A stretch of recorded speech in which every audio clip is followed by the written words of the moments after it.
ఆంధ్రప్రదేశ్లో అవినీతిపై ఏసీబీ మరోసారి కఠిన చర్యలు ప్రారంభించింది.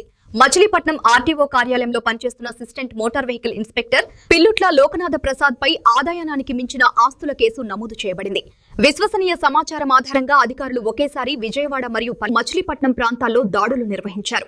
నిందితుడి ఇల్లు, అతని సోదరుడి నివాసం, అలాగే కార్యాలయంలో సోదాలు జరిపి కీలక పత్రాలు స్వాధీనం చేసుకున్నారు. ఈ దాడుల్లో బయటపడిన ఆస్తులు సంచలనానికి దారితీశాయి. విజయవాడలో 3 ఇళ్లు, గుణదలలో ఒక హౌస్ సైట్, మునగాల గ్రామంలో వ్యవసాయ భూమి గుర్తించారు. ఇంకా ఒక లాకర్ కీ కూడా లభ్యమైంది. త్వరలో ఆ లాకర్ ను కూడా తనిఖీ చేయనున్నట్లు అధికారులు తెలిపారు.